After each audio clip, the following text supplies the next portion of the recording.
എപ്പോഴും ഇസ്ലാം സ്നേഹത്തിനാണ് പ്രോത്സാഹനം നൽകുന്നത്. അള്ളാഹുവിനോട് അങ്ങേയറ്റത്തെ സ്നേഹം നമുക്കുണ്ടാകണം. എന്നാൽ ഒരു പക്ഷിക്ക് ആ പക്ഷിയുടെ 2 ചിറകുകളും അതിന്റെ തലയും പ്രധാനപ്പെട്ട അവയവങ്ങളാണ്.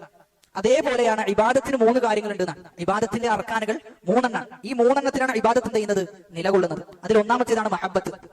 നമ്മൾ ഒരു സൽക്കർമ്മം ചെയ്യുമ്പോൾ അതിനോട് എന്ത് ചെയ്യണം? അതിയായ സ്നേഹം വേണം. രണ്ടാമത്തേതോ റജാ, പ്രതീക്ഷ വേണം. ഇബാദത്തുകൾ ചെയ്യുമ്പോൾ നമുക്ക് പ്രതീക്ഷ ഉണ്ടാകണം, അള്ളാഹുവിന്റെ അടുക്കൽ നിന്ന് സ്വീകരിക്കുമെന്ന പ്രതീക്ഷ. മൂന്നാമത്തേത് ഖൗഫ് ഉണ്ടാകണം, അള്ളാഹു സ്വീകരിക്കാതിരിക്കുമോ എന്ന ഒരു പേടിയും നമുക്കുണ്ടാകണം. അപ്പൊ ഒരു പക്ഷിയുടെ 2 ചിറകുകൾ പോലെയാണ് ഇത് പ്രതീക്ഷയും ഭയവും. എന്നാൽ ഏറ്റവും കൂടുതൽ വേണ്ടത് ഏതാ? മഹബത്താണ്. മഹബത്ത് പോയി കഴിഞ്ഞാൽ ഒരു പക്ഷിയുടെ തല പോയതുപോലെയാണ്. മഹബത്ത് ഒരു പക്ഷിയുടെ തലക്ക് തുല്യാണെന്നാണ്.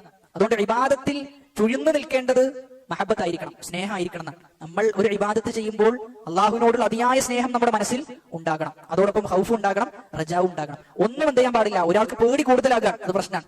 അതേസമയത്ത് പ്രതീക്ഷ കൂടുതലാണ്, അതും പ്രശ്നമാണ്. പേടി കൂടുതലായി കഴിഞ്ഞാൽ എന്തുണ്ടാകുക? ഓനൊരു തിന്മ ചെയ്തു എന്ന് വിചാരിക്കാം. ഓർക്ക് അള്ളാഹിനോട് അങ്ങേറ്റത്തെ പേടിയാണെങ്കിലോ അള്ളാഹു പുറത്തു തരൂല എന്നാണ് എന്ത് ചെയ്യാം ഓ വിചാരിക്കാം. എന്നാൽ പ്രതീക്ഷ കൂടുതലാണെങ്കിലോ എന്ത് ചെയ്യാം, കുറച്ചായിട്ട് എന്ത് ചെയ്താൽ മതി, തൗബ ചെയ്താൽ മതി, അതിനും സമയമുണ്ടല്ലോ എന്ന് വിചാരിച്ചിട്ട് എന്ത് ചെയ്യും? ഇങ്ങനെ നീട്ടി കൊണ്ടുപോകും. അപ്പൊ പ്രതീക്ഷ കൂടാനും പാടില്ല, ഭയവും കൂടാൻ പാടില്ല. രണ്ടും എന്ത് ചെയ്യണം? സന്തുലിതമായ ഒരു അവസ്ഥയിൽ പോകണം എന്നാണ്. എന്നാൽ ഏറ്റവും കൂടുതൽ ഉണ്ടാകേണ്ടതോ മഹബത്താണ്, ഏറ്റവും കൂടുതൽ ഉണ്ടാകേണ്ടത് സ്നേഹമാണ് എന്നാണ്. 3 കാര്യം വിശദീകരിക്കുന്നിടത്ത് പണ്ഡിതന്മാർ പറയുന്നത്, ഒരാൾക്ക് തിന്മ ചെയ്യാൻ തോന്നുകയാണെങ്കിൽ അവൻ എന്ത് വർദ്ധിക്കണം? ഖൗഫ് വർദ്ധിക്കണം എന്നാണ്. ഒരാൾക്ക് തിന്മ ചെയ്യാൻ അവന്റെ മനസ്സിൽ ഇങ്ങനെ തിന്മയെ പ്രേരിപ്പിക്കാൻ ആ സമയത്ത് അവൻ എന്ത് ചെയ്യണം? ഖൗഫ് കൂടുതൽ ഉണ്ടാകണം എന്നാണ്. എന്നാൽ അതേ സമയത്ത് ഒരു അടിമക്ക് തിന്മ ചെയ്തു കഴിഞ്ഞു, വലിയ തിന്മയാണ് ചെയ്തത്. അങ്ങനെയാണെങ്കിൽ അവൻ ഏതാണ് കൂടുതലാകേണ്ടത്? പ്രതീക്ഷയാണ് കൂടുതലാകേണ്ടത്. അപ്പൊ നമ്മൾ ഇബാദത്ത് ചെയ്യുന്ന സന്ദർഭത്തിൽ ഈ 3 കാര്യങ്ങൾ ശ്രദ്ധിക്കണം.